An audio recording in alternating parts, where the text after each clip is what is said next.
Komisi 2 DPR RI melakukan kunjungan kerja ke kampus Institut Pemerintah Dalam Negeri atau IPDN di Jatinangor, Kabupaten Sumedang, Rabu pekan ini. Kunjungan ini dipimpin Ketua Komisi 2 DPR RI Rifki Nizami Karsayuda dan didampingi Wakil Menteri Dalam Negeri serta jajaran Kementerian Dalam Negeri. Dalam kesempatan ini, Komisi 2 DPR RI menyoroti sistem seleksi calon praja IPDN yang dinilai perlu disesuaikan dengan kebutuhan birokrasi nasional. DPR ingin perbaikan sistem seleksi mampu mencetak aparatur pemerintahan yang profesional dan memperkuat birokrasi nasional di masa depan.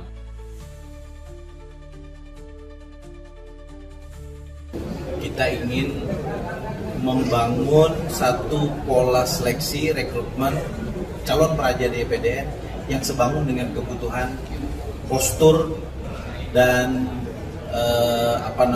kebutuhan birokrasi kita, baik di pusat maupun di daerah. Saya kira mudah-mudahan kalau rumusannya bisa kami dapatkan, segera bisa kita implementasikan di penerimaan praja tahun 2026. Selain membahas seleksi, DPR juga menegaskan komitmen untuk memperkuat IPDN sebagai lembaga pendidikan kader birokrasi pemerintahan. Penguatan tersebut antara lain melalui peningkatan anggaran yang tahun ini naik menjadi 814 miliar rupiah dari sebelumnya 578 miliar rupiah. DPR berencana menggelar rapat khusus untuk merumuskan pola seleksi dan rekrutmen praja yang lebih tepat dengan melibatkan Kementerian Dalam Negeri, Kementerian Pan-RB, serta Badan Kepegawaian Negara.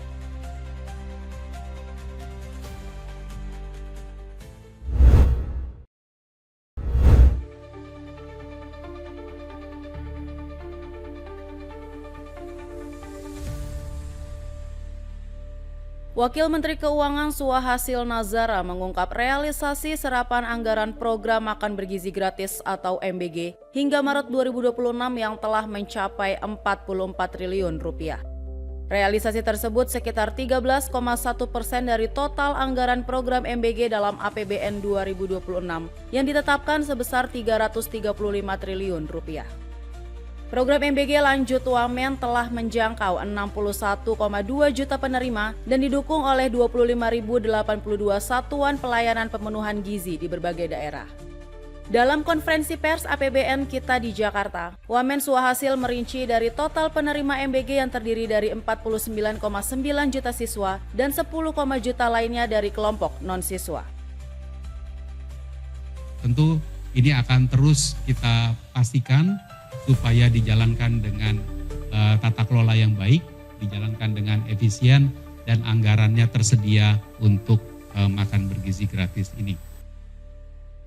Suhasil menambahkan, wilayah sebaran dalam serapan anggaran MBG mencakup Pulau Jawa sebanyak 35,47 juta orang dan menjadi yang terbanyak.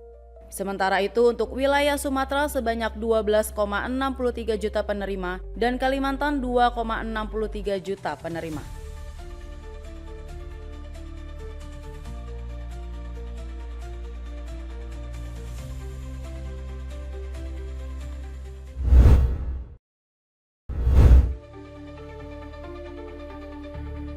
Pemerintah Provinsi Gorontalo bersama Kejaksaan Tinggi Gorontalo menggelar pasar murah bersubsidi di Kabupaten Bone Bolango, Provinsi Gorontalo, Rabu pekan ini.